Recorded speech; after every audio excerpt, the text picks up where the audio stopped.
নমস্কার। তো আজকে চলে এসেছি আবার একটা নতুন ভিডিও নিয়ে। তো আজকের আপনাদের সঙ্গে শেয়ার করব সব রকম সবজি গাছ বসানোর জন্য তো আমি কিভাবে মাটি তৈরি করি। আজকের যে মাটিটা দেখাবো, মাটি তৈরিটা দেখাবো, সেই মাটি রেডি করেই কিন্তু আমি এই ভেজিটেবলসগুলো করেছি।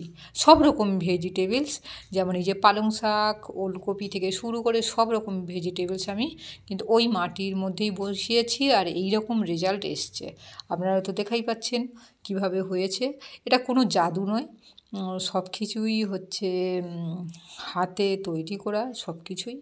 তো চলুন, এখানেও এই যে ওলকপিও হয়েছে, বেগুন গাছ, সব লঙ্কা গাছও আছে, সব রকম গাছ আছে আমার। আর উপরে যে জালের উপরে ওখানটাও দেখেছেন অনেক গাছ, জালের উপরেও বেয়ে উঠেছে, যেগুলো আমার ক্লাইম্বার্স যে গাছগুলো সেগুলোও হয়েছে। সব এই একই রকম মাটি তৈরি করে আমি সব রকম ভেজিটেবল তৈরি করেছি। তো আগে মাটি তৈরিটা আপনাদের সঙ্গে শেয়ার করব।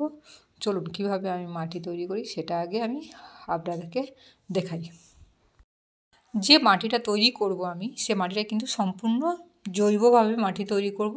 আর আমি যে ছাদে বাগানটা করছি এটা জৈবভাবেই করছি। যে ভেজিটেবলসগুলো, এগুলো আমি কোনো রাসায়নিক সার দিই না, এগুলো আমি জৈব সারই বেশি ব্যবহার করি। তো দেখুন, এটা প্রথম হচ্ছে আমার বাগানে যে পুরানো টবের মাটি, সেই মাটিটা আমি ভালো করে শুকিয়ে নিয়েছি, নিয়ে সেই মাটিটা নিয়েছি আমি।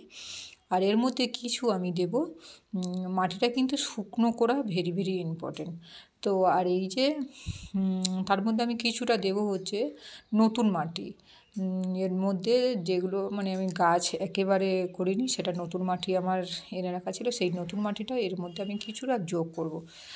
তো দিয়ে দিলাম এর মধ্যে কিছুটা নতুন মাটি। আর এবার দেব ভার্মি কম্পোস্ট।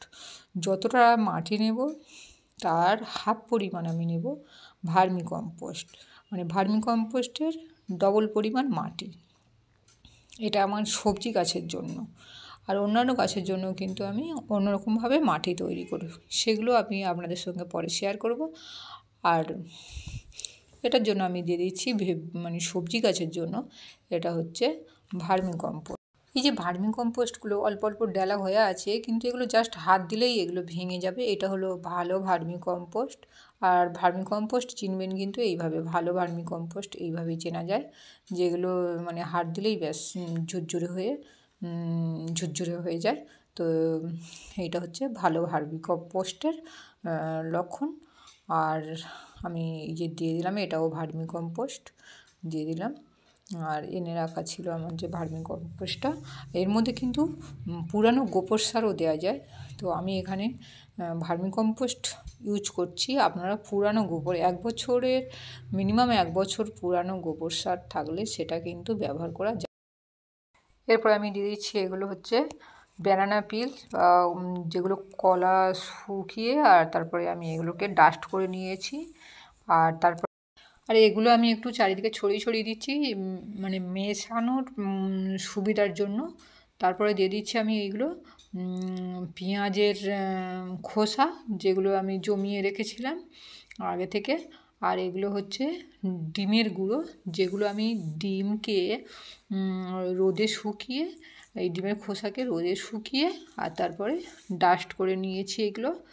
আর এর পরিবর্তে আপনারা বন ডাস্টও ব্যবহার করতে পারেন, যেগুলো যে কোনো সারের দোকানে পাওয়া যায়। সেই বন ডাস্টকে আপনারা বাড়ি নিয়ে এসে মাটির সঙ্গে মিশিয়ে ব্যবহার করতে পারেন। তো এরপরে আমি দিয়ে দিচ্ছি হচ্ছে নিমখোল, যেটা নিম কেক। আর এটা আমি বাজার থেকে কিনে এনেছি, সেই নিম কেকটাই আমি দিয়ে দিলাম এটা। আর এগুলো কিন্তু পরিমাণ আর পরিমাপ এগুলো কিন্তু কম বেশি হলে কোনো অসুবিধা নেই, যেগুলো জৈব, তাই এগুলোর কোনো বেশি সাইড এফেক্টস নেই, তাই এগুলো আমরা এইভাবেই ব্যবহার করব। তারপরে দিচ্ছি হচ্ছে 1 মাসের পুরনো চাল গুঁড়ো করে 1 মাস রেখে দিয়েছিলাম, সেইটা আমি ব্যবহার করছি। আর এটা খুব ভালো, পুরনো মাটিকে জান ফিরিয়ে দেয় বললে হয়। চালের গুঁড়োটা খুব ভালো, আপনারা ব্যবহার করতেই পারেন। আর এরপরে দিয়ে দিচ্ছি খুব অল্প পরিমাণ চুন, যেটা মাটির জীবাণুকে নষ্ট করবে। যেহেতু আমার পুরানো যে টবের মাটি আছে, তাই আমি অল্প একটু চুন দিয়ে দিলাম। আর জীবাণুগুলোকে নষ্ট করার জন্য। আর তারপরে দিয়ে দেবো ম্যাগনেসিয়াম সালফেট বা অ্যাপসম সল্ট, এটা 2 চামচের মতো দিয়ে দিলাম। আর তারপরে এটাকে আমি খুব ভালো করে মিশিয়ে নেব পুরো মাটিটাকে, পুরো সব যে মেটেরিয়ালগুলো দিয়েছি এগুলোকে পুরো ভালো করে মিক্সড করে নিতে হবে। নিয়ে তারপরে আমার তাহলে টবের উপযোগী হবে। আর আমি এটা 1-2 দিন এখন থাকবে, তারপরেই হয়তো মানে ব্যবহার করব। আপনারা সঙ্গে সঙ্গেও ব্যবহার করতে পারেন। এটা আমি মিক্সড করে রেডি করে রেখে দিলাম। তারপরে গাছ বসাবো। অনেক রকমের গাছ তো আমার আছে, এখানে বিট গাছও আছে, আমি সেগুলো বসানোর জন্য ওই মাটিটাই ইউজ করব। বিট গাছ বা বিনস গাছও আমার আরও ছোটো চারা গাছ রেডি হয়ে আছে, সেগুলোর জন্য আমি এগুলো ব্যবহার করব। তো আপনারা এইভাবে বাগান করুন, দেখবেন খুব সহজে আপনাদের বাগানেও সবজি ফুল ফল সবই মানে হচ্ছে, আর আপনারাও তৈরি করতে পারছেন। দেখুন এই মাটির মধ্যে আমার ফলের সাইজটা দেখুন, আর ওলকপির সাইজটা দেখুন আপনারা। আর সব রকম গাছই আপনারা এইভাবে রেডি করতে পারবেন। আপনারাও শুরু করে দিন। আর এই যে বেগুন গাছটা আমার ফুল এসেছে, ফলও হয়েছে, আর সব কিছুই হচ্ছে আমার এর মধ্যে। এবারে চলুন আপনাদের সঙ্গে শেয়ার করি কিছু ভেজিটেবলস আমি হারভেস্টিং করব, সেইগুলো আপনাদের সঙ্গে শেয়ার করি।